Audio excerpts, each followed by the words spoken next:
किसी भी Boolean expressions का जब यूज किया जाता है सर्किट डिजाइनिंग में, जब हम किसी भी सर्किट में बुलियन एक्सप्रेशंस को यूज कर रहे होते हैं तो वो हमारा जो सर्किट होना चाहिए, हमें ये फोकस करना होता है कि वो सर्किट कॉस्ट इफेक्टिव हो, छोटा हो। जैसे अगर मान लेते हैं कि सपोज हमारे पास कोई बुलियन एक्सप्रेशन है, A plus B bar plus C into D something A B bar, ये कोई एक्सप्रेशन है। अब इस एक्सप्रेशंस का अगर हम सर्किट बनाना चाहते हैं तो यहाँ पे हम देख रहे हैं कि यहाँ पे प्लस हो रहा है, यहाँ पे प्लस हो रहा है, यहाँ पे प्लस हो रहा है, इन दोनों का मल्टीप्लीकेशन हो रहा है। तो जहां प्लस हो रहा है उसके लिए ऑर गेट का यूज होगा, तो एक ऑर गेट यहाँ पे लगेगा, एक ऑर गेट यहाँ पे यूज किया जाएगा, एक ऑर गेट यहाँ पे यूज किया जाएगा। ये 3 ऑर गेट हो सकता है। यहाँ पे एक एंड गेट लगेगा, यहाँ पे एक एंड गेट लगेगा, 2 एंड गेट लगाया जा सकता है। और यहाँ पे बी कॉम्प्लीमेंट है तो यहाँ पे एक नॉट गेट लगेगा। तो इतना number of logic gates use किया जाएगा जब इस सर्किट को डिजाइन किया जाएगा। तो नंबर ऑफ गेट्स बढ़ेगा, सर्किट बड़ा होगा, कॉस्ट भी बढ़ेगा, वैसे सर्किट्स का साइज भी बढ़ेगा। तो जब एक बड़े सर्किट को डिजाइन किया जा रहा है, जब हम बात कर रहे हैं प्रोसेसर डिजाइनिंग की, मल्टी प्रोसेसर्स की, तो वहां पे क्या होगा, माइक्रो प्रोसेसर्स को डिजाइन करते समय ये सोचना होता है कि माइक्रो प्रोसेसर्स जितना स्मॉल सर्किट को यूज करके बनाया जा सके उतना ज्यादा बेहतर होगा। तो एक्सप्रेशंस को छोटा करना बहुत जरूरी है। तो किसी भी एक्सप्रेशंस को, किसी भी बुलियन एक्सप्रेशंस को मिनिमाइज करना पड़ता है, और मिनिमाइज करने का 2 तरीका है। जैसे यहाँ पे हम लोग देख सकते हैं कि बुलियन अलजेब्रा के मदद से हम मिनिमाइज कर सकते हैं। तो ये एक कॉमन तरीका है कि किसी कोई भी बुलियन अलजेब्रा का यूज करके एक्सप्रेशंस को सॉर्ट किया जाए मैथमेटिकली, और फिर उसका यूज किया जाए सर्किट डिजाइनिंग में।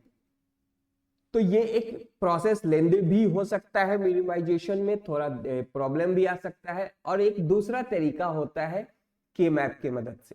तो के मैप के यूज से भी हम किसी बुलियन एक्सप्रेशंस को मिनिमाइज कर सकते हैं, छोटा कर सकते हैं, जिससे डिजिटल सर्किट डिजाइनिंग में हम लोगों को बेनिफिट होगा। तो के मैप एक ग्राफिकल रिप्रेजेंटेशन होता है एक्सप्रेशन का, जिसके मदद से किसी भी बुलियन एक्सप्रेशन को मिनिमाइज किया जाता है, छोटा किया जाता है। तो ये एक ऐसा ग्राफ है जो एक टेबुलर फॉर्मेट में डेटा को रिप्रेजेंट करने का काम करता है। तो जो हमारा बुलियन एक्सप्रेशंस होता है वो 2 वेरिएबल का हो सकता है, 1 वेरिएबल का हो सकता है, 4 वेरिएबल्स का हो सकता है, 3 वेरिएबल्स का हो सकता है। जैसे यहाँ पे हमने फॉर एग्जांपल हमने कुछ लिखा, ये जो एक्सप्रेशंस, सपोज ये कोई बुलियन एक्सप्रेशंस है जिसका हमको लॉजिक गेट में यूज करना है। तो यहाँ पे ए बी सी डी ये 4 वेरिएबल्स हो गए। तो जितने नंबर ऑफ इनपुट्स चैनल होंगे उतना इसको बोला जाएगा नंबर ऑफ वेरिएबल्स, मैथमेटिकली जब हम बात कर रहे हैं। तो number of input channels are the number of variables. तो जो वेरिएबल एक्सप्रेशंस होगा वो 2 वेरिएबल, 4 वेरिएबल, 3 वेरिएबल या 5 वेरिएबल्स का भी हो सकता है। तो के मैप जो हमारा डिजाइन किया जाएगा, जो कि एक ग्राफिकल से एक्सप्रेशंस, ग्राफिकल रिप्रेजेंटेशन है बुलियन एक्सप्रेशंस का, वो भी हम 2 वेरिएबल का बना सकते हैं, 3 वेरिएबल का, 4 वेरिएबल्स का और 5 वेरिएबल्स का। हम इतने तरह का के मैप डिजाइन कर सकते हैं। अब के मैप हम डिजाइन कैसे करेंगे? तो जैसे अगर हमारा 2 वेरिएबल का कोई एक्सप्रेशन है और उसके लिए हम के मैप डिजाइन करना चाहते हैं, तो हम लोगों को एक टेबल क्रिएट करना होगा, जिसको हम कह सकते हैं वो एक जनरल मैट्रिक्स बनाना होगा। और 2 वेरिएबल का है तो उस मैट्रिक्स में टोटल 4 ब्लॉक्स होंगे। अब ये नंबर ऑफ ब्लॉक्स किसी भी मैट्रिक्स में या के मैप में कितना होगा, ये डिपेंड करता है कि उस के मैप, उस एक्सप्रेशन में, उस बुलियन एक्सप्रेशंस में नंबर ऑफ वेरिएबल्स कितने हैं। अगर किसी बुलियन एक्सप्रेशन में नंबर ऑफ वेरिएबल्स 2 है तो उसमें उसके के मैप में 4 ब्लॉक रहेंगे। तो उसका फॉर्मूला है फाइंड आउट करने का 2 to the power n, where n is the number of variables. तो अगर यहाँ पे 2 है तो 2 to the power 2 करेंगे तो 4 वेरिएबल्स का हमारा 4 ब्लॉक का वो के मैप डिजाइन होगा। तो जैसे यहाँ पे 4 ब्लॉक का हमारा ये के मैप बन रहा है, यहाँ पे दिख रहा है ये जो हमारा डायग्राम बना हुआ है, तो ये हमारा 4 वेरिएबल्स के लिए है। तो जैसे हमारा कोई जो 4 वेरिएबल्स का बन रहा है, ये एक ब्लॉक डायग्राम या ग्राफिकल रिप्रेजेंटेशन एक्सप्रेशन का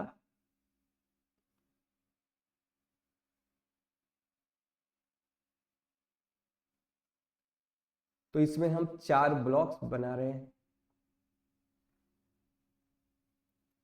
ये हमारा एक के मैप का रिप्रेजेंटेशन हो रहा है बुलियन एक्सप्रेशन का, जिसमें 4 ब्लॉक हुए।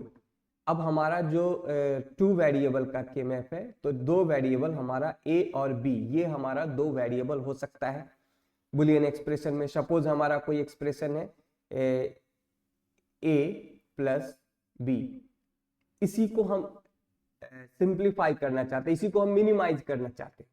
तो हमारे पास 2 वेरिएबल है ए प्लस बी, ये कोई बुलियन एक्सप्रेशन है। तो ये इस बुलियन एक्सप्रेशन के लिए हमारे पास 2 वेरिएबल है, तो हमारा जो के मैप बनेगा वो 4 ब्लॉक्स का बनेगा।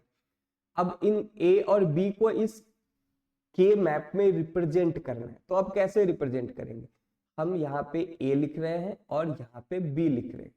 अब ये 2 into 2 का हमारा के मैप बन रहा है, 4 ब्लॉक हुआ। यहाँ पे ये ए के लिए ये 2 रो होगा, ये पहला रो और ये दूसरा रो। तो ये रो जो हुआ वो नीचे वाले वेरिएबल जिसको हम ए लिख रहे हैं उसके लिए हुआ, और ये कॉलम्स ये बी के लिए चलेगा, यहाँ पे बी और ये बी। अब यहाँ पे ए बार होगा और यहाँ पे बी बार होगा, बाकी इस ब्लॉक में बी रह जाएगा और यहाँ पे ए रह जाएगा। ठीक है, तो हमारे पास जो ये ए बार एंड बी बार हम क्यों कर रहे हैं? क्योंकि एक कॉमन सा बात है, जैसे हम ट्रूथ टेबल यूज करते हैं तो हम ट्रूथ टेबल में जो कॉम्बिनेशन बनाते हैं, हमारा कॉम्बिनेशन अगर 2 वेरिएबल का है तो कितना बनेगा? 0 0 1 1 0 1 0 1, इस तरीके से। तो एक कॉम्बिनेशन 0 0 का, एक कॉम्बिनेशन 1 0 का, एक कॉम्बिनेशन 0 1 का और एक कॉम्बिनेशन 1 1 का, ये 4 कॉम्बिनेशंस बन रहा है। तो यही 4 कॉम्बिनेशंस को रिप्रेजेंट कर रहे हैं हम लोग के मैप में। तो इसलिए यहाँ पे हम बी बार को यूज कर रहे हैं या किया जा रहा है के मैप में। तो बी बार और ए बार इस ब्लॉक में कॉम्बिनेशन किसका हुआ? 0 0 का, यानी कि यहाँ पे 0 0 और यहाँ पे ए बार है तो ए बार के लिए 0 और बी के लिए 1, और यहाँ पे हमारा ए है तो ए के लिए 1 और बी बार है तो ये 0, और यहाँ पे ए 1 है और बी भी 1 है। तो ये हमारा कॉम्बिनेशंस इस तरीके से क्रिएट किया जा रहा है, और इस ब्लॉक में हम लिख सकते हैं ए बार एंड बी बार। यहाँ पे हम लिख सकते हैं ए बार एंड बी, और यहाँ पे हम ए एंड बी बार लिखेंगे, और यहाँ पे हमारा ए एंड बी दोनों इस तरीके से रिप्रेजेंट हुआ। तो ये 2 वेरिएबल का जब हमारा के मैप बनेगा तो 2 वेरिएबल के लिए ये हमारा जो 4 ब्लॉक बन रहा है, इस 4 ब्लॉक में जो कॉम्बिनेशन हम क्रिएट कर रहे हैं दोनों वेरिएबल के लिए, इस तरीके से हम लोग कॉम्बिनेशंस को क्रिएट करेंगे। यहाँ पे 0 0 0 1 1 0 1 1, इसी तरीके से यहाँ बी बार बी, ए बार ए, और हर ब्लॉक में वो वेरिएबल कैसे रिप्रेजेंट हो रहा है? तो इस पोजीशन पे ए बार है और बी बार है, तो यहाँ पे ए बार एंड बी बार, इसकी वैल्यू हो गई 0 0। यहाँ पे ए बार है लेकिन बी 1 है, यानी सीधे बी रहेगा ए बार बी, और यहाँ पे ए बी बार और यहाँ पे ए एंड बी सिंपली। तो इस तरीके से हम लोग रिप्रेजेंट कर दिए।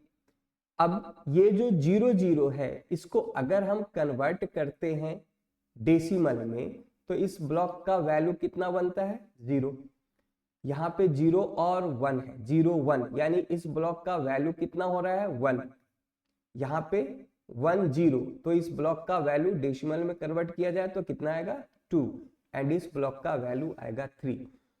तो कोई भी के मैप जब हम डिजाइन कर रहे हैं, चाहे वो 2 वेरिएबल हो या 3 वेरिएबल, वहां पे 2 एक्सप्रेशंस को रिप्रेजेंट करने का 2 तरीका होगा। एक तो जो एक्सप्रेशंस में वेरिएबल्स है, डायरेक्ट वेरिएबल को लिख करके हम कर सकते हैं, जैसे ए बार बी बार। तो जैसे सपोज कोई हमारा वेरिएबल है A B plus A bar B bar, तो ये जो हमारा कोई बुलियन एक्सप्रेशन है ये हमारा बाइनरी के मैप में कहाँ कहाँ दिख रहा है, ए बार बी बार हमको यहाँ दिख रहा है, और ए इंटू बी कहाँ दिख रहा है, यहाँ दिख रहा है। तो इसी को रिप्रेजेंट कर रहे हैं हम, किसको कर रहे हैं रिप्रेजेंट, इसी एक्सप्रेशन को यहाँ रिप्रेजेंट कर रहे हैं। तो डायरेक्ट हम इसको यूज करेंगे, इस वैल्यू को यूज करेंगे और यहाँ पे रिप्रेजेंट करेंगे, ठीक है। और भी डिटेल में हम आगे पढ़ेंगे इसको। तो यहाँ पे डायरेक्ट हम इसको देखेंगे, या हमारे पास वैल्यू भी होगा, हो सकता है कि हमारे पास इस तरीके से दिया जाए 0 2, इसको के मैप पे रिप्रेजेंट करना है, तो उसके लिए हमारे पास ये वेरिएबल्स हैं 0 1 2 3 नंबर्स। तो हम उस ब्लॉक को देखेंगे जिसके लिए यहाँ नंबर हमको मिल रहा है। जैसे हमें मिल रहा है 0 और 2, तो हमारे पास ये और ये 2 ब्लॉक हैं जिसमें हमको रिप्रेजेंटेशन करना है एक्सप्रेशन का। तो ये के मैप 2 वेरिएबल्स का इस तरीके से डिजाइन किया जाएगा। इसी तरीके से हम देखते हैं 3 वेरिएबल का हम कैसे